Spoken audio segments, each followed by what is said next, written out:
आप लोगों को हम वीडियो फिजिक्स में लेंस संबंधी और लेंस और दर्पण संबंधी कुछ वीडियो पूर्वत में दे चुके हैं। तो आप सभी बच्चों से मेरा आग्रह है कि एक बार वो तीनों वीडियो इससे पहले देख लेना, तभी ये वीडियो समझ में आएगी। आज की वीडियो तभी समझ में आएगी जब पीछे तीनों वीडियो एक बार देख लेना, ठीक है। तो अब आज पढ़ेंगे, कल हमने पढ़ा है कि उत्तल लेंस के सामने विभिन्न स्थितियों में कोई वस्तु रखी हो तो प्रतिबिंब कहाँ बनता, कैसे बनता है, इसके बारे में पढ़ा था। अब हम आज पढ़ेंगे अवतल लेंस के सामने वस्तु रखी हो, तो यानी हमारी हेडिंग बनेगी अवतल लेंस द्वारा प्रतिबिंब का बनना। अवतल लेंस द्वारा प्रतिबिंब का बनना। और जोर से बोल बेटा, आवाज ना आई। Very good. अवतल लेंस द्वारा प्रतिबिंब, ध्यान से सुनो। चाहे लेंस द्वारा बने प्रतिबिंब, चाहे दर्पण द्वारा बने प्रतिबिंब, प्रतिबिंब बनने की कितनी स्थितियां होती हैं? 6। लेकिन जब दर्पण प्रतिबिंब बनाएंगे तो अवतल दर्पण द्वारा प्रतिबिंब 6 स्थितियों में बनता है और उत्तल दर्पण द्वारा प्रतिबिंब 1 स्थिति में बनता है। और लेकिन जब लेंस द्वारा प्रतिबिंब बनाना सीखते हैं तो उत्तल लेंस द्वारा प्रतिबिंब 6 स्थितियों में बनता है। जैसे कल आपने देखा, उत्तल लेंस द्वारा प्रतिबिंब 6 स्थितियों में बनता है और अवतल लेंस द्वारा 1 बनता है। लेकिन हम अनंत पे मान ले अगर तो यानी समझो 2 स्थितियों में बनता है। तो अवतल लेंस द्वारा पहले प्रतिबिंब बनना सीखेंगे, फिर निर्देशांक ज्यामिति का जो रूल है, चिन्ह परिपाटी नियम, वो सीखेंगे। इतना इस वीडियो में आज आप लोगों को पढ़ने को। तो चलिए पढ़ते हैं। अवतल लेंस कैसा होता है मुन्ना? बीच में मोटा, किनारों पतला।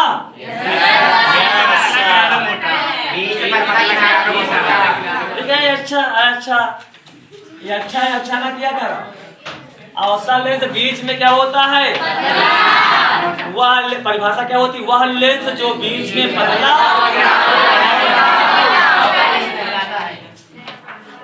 बताओ तो थोड़ा मधुर भाषा में। चिल्लाहट हो जाती है, आवाज पता नहीं क्या बोल जाती है। ध्यान सुनो, जो देखना है बाबू वही बोलना है। वह लेंस जो बीच में पतला हो, किनारों पे अवतल लेंस कहलाता है। तो तुम परिभाषा रखी भी इस बार नहीं। फिजिक्स में तो यही खासियत है कि जो चित्र में देखो वही बोलो। अब सुनो, एक बार पहले एक बेसिक चीज सीख लो। अवतल लेंस के सामने वस्तु कहीं भी रख दो। अवतल लेंस के सामने वस्तु कहीं भी रख दो, अनंत को छोड़कर, ठीक है। अनंत के अलावा वस्तु अनंत पर न रहे, उसके अलावा चाहे 2f पे रहे, चाहे 2f व f के बीच रहे, चाहे f पे रहे, चाहे प्रकाशिक केंद्र और फोकस के बीच रहे, यानी चाहे 5 स्थितियों में वस्तु चाहे जहां रखो, प्रतिबिंब में एक ही जगह बनता है। वो प्रतिबिंब हमेशा बनता प्रकाशिक केंद्र O और उसके प्रथम फोकस F1 के बीच, ठीक है। यानी अवतल लेंस के सामने वस्तु को हम चाहे जहां रख दें, चाहे यहाँ रखें अनंत और 2f के बीच, चाहे 2f पे रखें, चाहे 2f या F1 के बीच रखें, चाहे F1 पे रखें, चाहे यहाँ रखें, प्रतिबिंब हमेशा कहाँ बनेगा? प्रतिबिंब हमेशा प्रकाशिक केंद्र O और प्रथम फोकस F के बीच ही बनेगा, बस, चाहे वस्तु जहां रखें, ठीक है। और जब इधर बनेगा प्रतिबिंब लेंस में, जब लेंस में प्रतिबिंब इधर बने तो जान जाओ आभासी बनेगा। कल उत्तल लेंस द्वारा आपने देखा प्रतिबिंब, एक प्रतिबिंब यहाँ बना था तो कैसा प्रतिबिंब था? आभासी। और जो प्रतिबिंब लेंस में जो प्रतिबिंब आभासी होगा वो सीधा होगा, ठीक है। तो हम वस्तु चाहे जहां रख ले, हमारा मन कहता है हम वस्तु यहाँ रख ले। कहाँ रख ले भाई? चाहे वस्तु चाहे यहाँ रखे, चाहे यहाँ रखे, चाहे यहाँ रखे, चाहे 2f पे रखे, चाहे 2f अनंत के बीच रखे, तो हमने कहीं एक स्थिति में रख ली, ठीक है। तो आप क्या करेंगे? प्रतिबिंब बनाने का वही जाना माना रूल है। एक किरण, माना की वस्तु AB है, अब एक किरण मुख्य अक्ष के समांतर आएगी और दूसरी प्रकाशिक केंद्र O से होके जाएगी, बिना किसी ताम झाम के सीधा निकल जाए, कोई विवाद इसके साथ नहीं होगा। अब हमको यह ध्यान देना है, अब इस किरण को इस हिसाब से अपवर्तित करना है कि हमारे दिमाग में रहे कि पीछे बढ़ाने पर प्रतिबिंब हमारा यानी O और F1 के बीच में रहे। तो मान लो F1 पहले बनाए हो तो अब F1 हटा दिए, बाद में F1 निकाल लिया जाएगा, है ना। मान लो हमें प्रतिबिंब बना कि यहाँ इच्छा कि यहाँ प्रतिबिंब हमारा बने, तो यहाँ प्रतिबिंब बने तो पहले उल्टा बनाओ, यहाँ प्रतिबिंब बने पहले इसको डायरेक्ट ऐसे कर लो, ऐसे कर लिया, ठीक है। अब यहाँ ये वाले पॉइंट का ये वाले पॉइंट से ऐसे मिला दो, ऐसे अब इसी चीज में इसको ऐसे अपवर्तित कर दो। मतलब मुख्य के समांतर जो किरण आई पढ़ने के पश्चात वो इस दिशा में अपवर्तित होकर चली गई। अब इसको सीधा पीछे की ओर सीधा बढ़ाएंगे तो यह अपवर्तित किरण जो है ये वाले पीछे बढ़ाने पर, और ये जो किरण गई ये दोनों जहां काटेंगे वही वहां का क्या मान लेंगे ए डैश, और ए डैश से मुख्य पे लंब डाल देंगे, हो जाएगा ए बी डैश। अब हमको पता कि हमारा प्रतिबिंब कहाँ बनेगा, O और F1 के बीच, तो यानी हम F1 यहाँ मान लेंगे, बाद में F1 मानेंगे। मान लो ये F1 पहले माने रहोगे, मान लो F1 मान लो पहले तो हमारे ये लंब डालें तो वो इधर आ गया।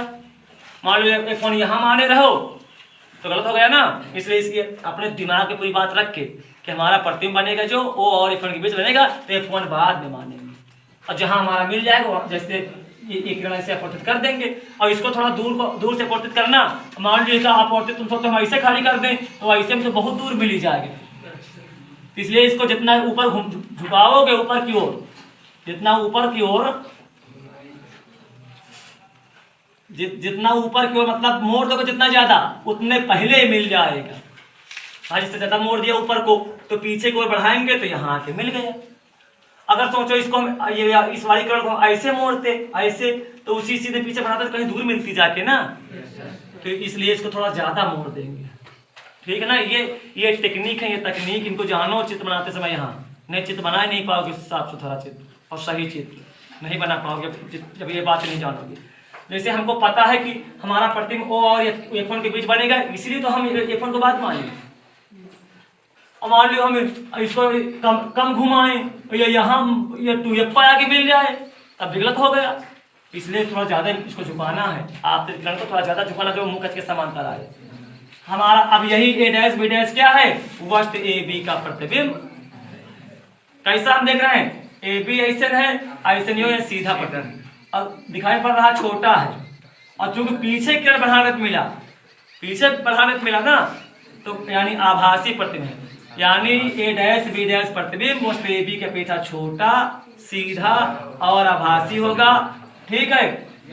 और बनेगा कहाँ, हमेशा अवतल लेंस के सामने वस्तु को चाहे जहां रख दे, अनंत को छोड़कर चाहे जहां रख दे, प्रतिबिंब हमारा प्रकाशिक केंद्र और प्रथम फोकस के बीच में ही बने।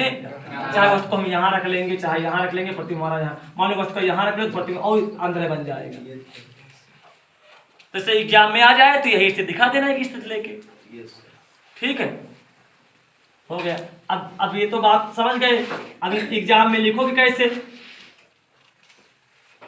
एग्जाम में लिखो कैसे, तो कहोगे माना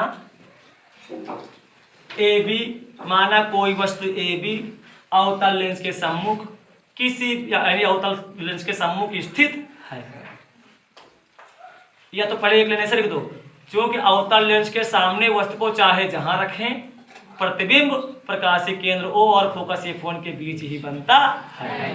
अतः माना वस्तु AB अवतल लेंस के सामने किसी एक स्थिति पर रखी है, किसी भी स्थिति पे रखी है, और प्रतिबिंब बनाने के लिए दो किरणें लेते हैं, जिनमें से एक मुखच के समांतर जाती है और अपवर्तित होकर, इसको नाम धर लो नाम, जैसे मान लो AM और इधर MN, अपवर्तित होकर यानी कि एक किरण दो किरणें लेते हैं, एक मुखच के समांतर जाती है और MN दिशा में अपवर्तित हो जाती है, और दूसरी किरण प्रकाशिक केंद्र O से होकर जाती है और बिना विचलित हुए सीधे निकल जाती है। इन दोनों अपवर्तित किरणों को पीछे की ओर बढ़ाने पर एक दूसरे को A डैश पर, इसको पीछे की ओर बढ़ाएंगे, इसको पीछे की ओर बढ़ाएंगे, देखो इधर को जा रही है तो यहाँ के बाद अपवर्तित हो गई ना, भले नहीं विचलित हुई लेकिन कहेंगे तो अपवर्तन हुआ, तो इसको पीछे बढ़ा लेंगे, क्योंकि यहाँ टार्गेट करेंगे तो यहाँ टार्गेट कैसे करेंगे, क्योंकि यहाँ तो उसी के ऊपर जाएगा, जो किरण जिस रास्ते से आ रही है उसी पर टार्गेट कर दोगे, कहाँ दिखाई पड़ेगा, तुम्हारा टार्गेट इधर भी है। तो ये इन दोनों अपवर्तित किरणों को पीछे को बढ़ाने पर ए डैश तक काटती और ए डैश से मुख्य अक्ष पर लंब ए डैश बी डैश डाला।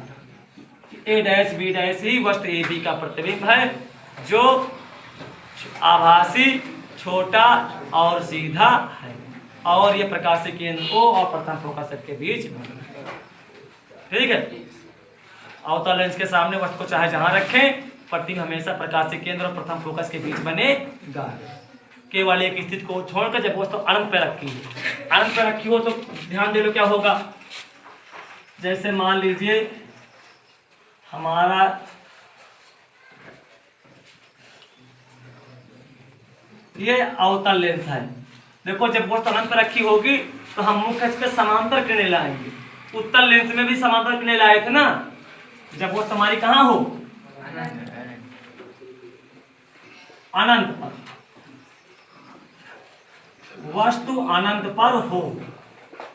और ये वस्तु क्या है, ये किसी भी स्थिति में वस्तु रखी है अवतल लेंस के सामने, तो जब वस्तु अनंत पे हो तो क्या करेंगे, जब वस्तु अनंत पे रहे तो उत्तल लेंस में हमने देखा कि किरणें क्या लिया, वस्तु को नहीं दिखाया, क्योंकि अनंत पे है, यानी पता ही नहीं कहाँ है, लेकिन है अगर प्रतिबिंब बन रहा है तो इसका मतलब है।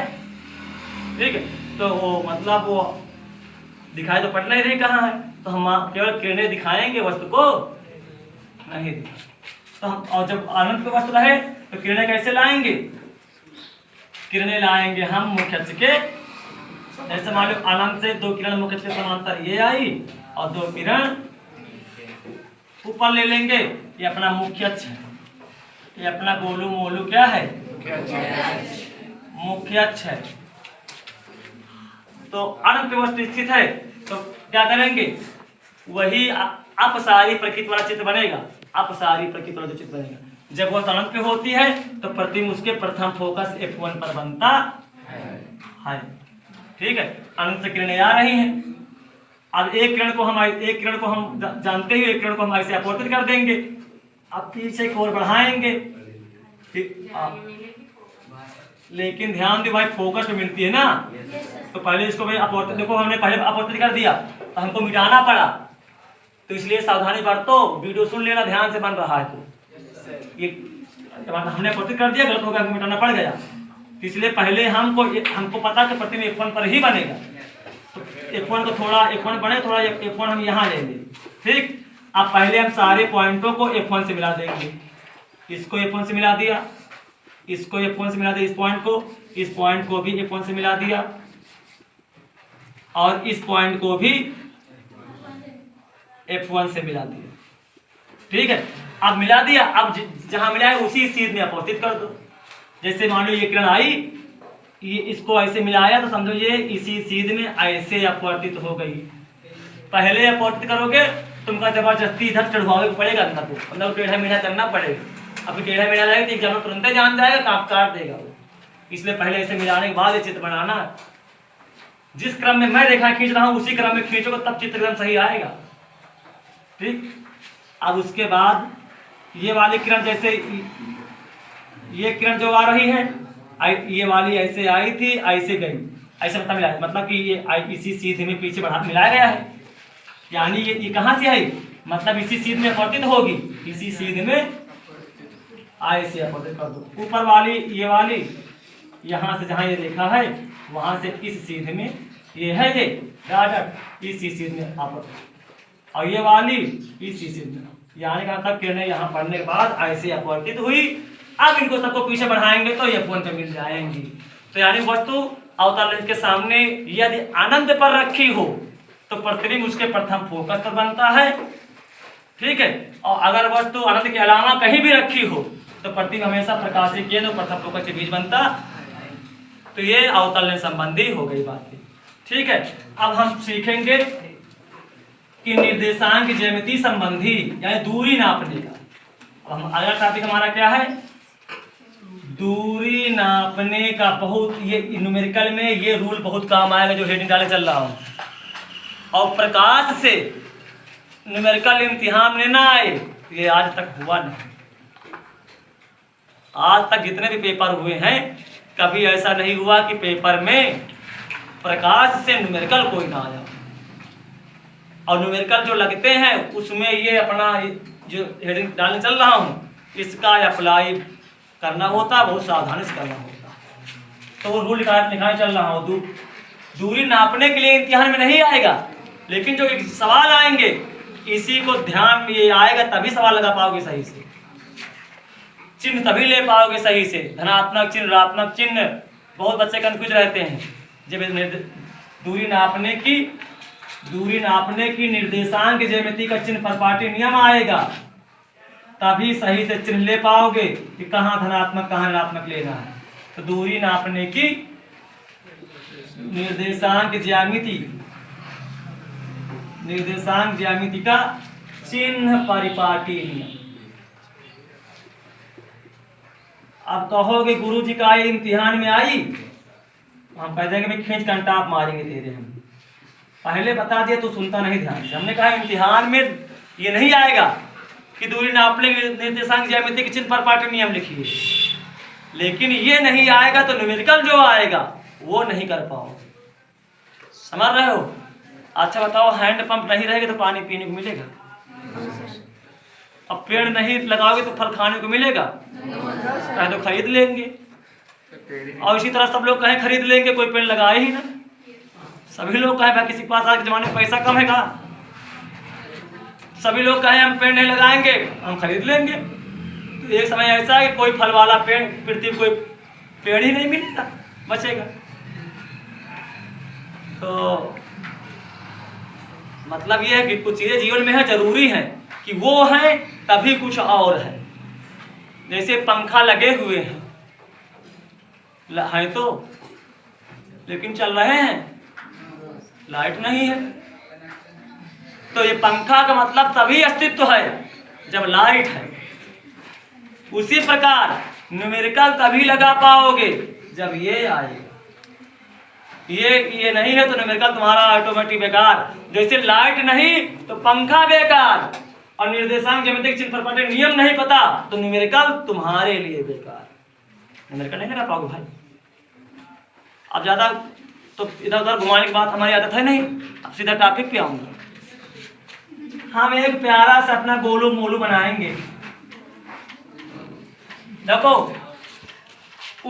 लेंस में उत्तल लेंस महत्वपूर्ण है प्रतिबिंब बनाने के लिए, और दर्पण में अवतल दर्पण है ना। जब कभी प्रतिबिंब बनाने के नियम पढ़ना तो अवतल दर्पण द्वारा प्रतिबिंब बनाने के नियम पढ़ना, उसके तुरंत बाद सब कुछ छोड़ के बीच में जितना लिखे हो लेंस द्वारा प्रतिबिंब बनाने पढ़ लेना, तो दोनों में कुछ संबंध समझ में आएगा। तो ज्यादा दिमाग में बांटते रहेंगे। दर्पण द्वारा प्रतिबिंब बनाने के नियम कभी पढ़ोगे तो तुरंत सब कुछ बीच में कुछ लिखे हो, उसको छोड़ के सीधा लेंस द्वारा प्रतिबिंब बनाना पड़ लेगा। तो देखोगे कि अवतल दर्पण द्वारा प्रतिबिंब छाया स्थिति बना है और उत्तल दर्पण द्वारा एक स्थिति बना है, लेकिन यहाँ उल्टा हुआ। लेंस में उत्तल लेंस द्वारा छाया स्थिति बनता है और अवतल लेंस द्वारा केवल एक दो स्थिति बना। जैसे उत्तल दर्पण में वस्तु चाहे जहां रख दो, प्रतिबिंब कहाँ बनता है, इसको पढ़ाए हैं, ठीक है। इसी प्रकार यहाँ अवतल लेंस के सामने वस्तु चाहे जहां रख दो, प्रतिबिंब हमेशा यहाँ बने। केवल वही अनंत वाला केस छोड़ दो, बस अनंत को हमने बता दिया फोकस बनेगा प्रतिबिंब। अब देखो चिन्ह परिपाटी नियम देखो, ये नियम कहता क्या है। इसकी पहली बात ये है इम्तिहान में लिखने वाली बात कि किसी भी लेंस पर पहले लिखोगे इम्तिहान में कि दूरी नापने के लिए यानी लेंस में प्रतिबिंब और वस्तु की विभिन्न स्थितियों को दर्शाने के लिए हमें चिन्हों की आवश्यकता पड़ती है। तो उन चिन्हों के बारे में जो नियम है उसी नियम को दूरी नापने के निर्देशांक ज्यामिति का चिन्ह परिपाटी नियम कहते हैं। सुना है? वीडियो बैक करके सुन लेना, ठीक। अब उसके बाद तो अब ये नियम निम्नलिखित है। नंबर 1, लेंस पर वस्तु हमेशा लेंस पर आपतित किरणें हमेशा बाईं ओर से पड़नी चाहिए। यानी हमेशा प्रतिबिंब बनाने की किरणें किधर से आनी चाहिए? दाईं ओर से किरणें नहीं डाली जाती हैं, यानी हमेशा बाईं। तो आपतित किरणें सदैव बाईं ओर से आनी चाहिए। यानी लेंस पर आपतित किरणें सदैव बाईं ओर से आनी चाहिए। ठीक है ना, पहला बात याद रखोगे। देखो देखो बार बार हम बाईं ओर से डाले हैं, वस्तु लिए हैं हम, वस्तु इधर क्यों नहीं लिए, ना लेंस में ना इसमें, मतलब ना दर्पण में लिए थे ना यहाँ लिए। चूंकि ये नियम है निर्देशांक ज्योमेट्री का कि प्रतिबिंब बनाना है तो प्रतिबिंब बनाने के लिए आपतित किरण कहो या कह दो वस्तु को, या कह सकते हो वस्तु को सदैव बाईं ओर रखना होता या वस्तु को सदैव बाईं ओर रखना चाहिए, पहली बात। दूसरी बात ये होगी कि प्रकाशिक केंद्र O, प्रकाशिक केंद्र के बाईं ओर नापी जाने वाली दूरियां ऋणात्मक ली जाती। बाईं ओर दूरी कैसे लेंगे, ऋण चिन्ह के साथ लेंगे। तीसरा, दूसरी बात हो गई, दूसरी बात क्या हो गई कि प्रकाश लेंस के प्रकाशिक केंद्र O के सापेक्ष बाईं ओर नापी जाने वाली दूरियां, बाईं ओर मुख्य अक्ष के साथ नापी जाने वाली दूरियां ऋणात्मक ली जाती है। उसके बाद प्रकाशिक केंद्र O के दाईं ओर मुख्य अक्ष के सापेक्ष, जैसे मुख्य अक्ष ऐसे तो ऐसे नापी जाती, मुख्य अक्ष के सापेक्ष नापी जाने वाली दूरियां धनात्मक होती। लेंस के बाईं ओर मुख्य अक्ष के सापेक्ष नापी जाने वाली दूरियां ऋणात्मक होती है। नंबर 3, मुख्य अक्ष से दाईं ओर मुख्य अक्ष के सापेक्ष नापी जाने वाली दूरियां धनात्मक होती है। जो चित्र में देखना है वही बोलना है ना। नंबर 4, मुख्य अक्ष से ऊपर की ओर मुख्य अक्ष के सापेक्ष ऊपर की दिशा में नापी जाने वाली दूरियां धनात्मक ली जाती। ऊपर की दूरी कैसे लोगे, धनात्मक। ऊपर की ओर नापी जाने वाली दूरी धनात्मक, और मुख्य अक्ष से नीचे की ओर नापी जाने वाली दूरियां ऋणात्मक ली जाती। तो यही अपना निर्देशांक ज्यामिति का चिन्ह पर पार्टी। एक बार मैं रिवाइज करवा देता हूँ। मुख्य अक्ष के सापेक्ष ऐसे, यानी प्रकाशिक केंद्र O के बाईं ओर यानी ऐसे दूरी नापा जाएगा तो क्या होगी, ऋणात्मक। मुख्य अक्ष यानी प्रकाशिक केंद्र O से दाहिनी ओर मुख्य अक्ष के सापेक्ष नापी जाने वाली दूरी धनात्मक। नंबर अगला, मुख्य अक्ष से ऊपर की ओर नापी जाने वाली दूरी। अब ऊपर की ओर मतलब चाहे दाईं ओर हुए चाहे बाईं ओर हुए, हम देख क्या रहे हैं कि मुख्य अक्ष के सापेक्ष बाईं ओर ऋणात्मक और दाईं ओर। लेकिन चौथा रूल नंबर क्या है कि मुख्य अक्ष से ऊपर की ओर, अब ऊपर में चाहे दाहिनी ओर हो चाहे बाईं ओर हो, ऊपर की ओर नापी जाने वाली दूरियां क्या होती हैं, और मुख्य अक्ष से नीचे की ओर नापी जाने वाली दूरियां।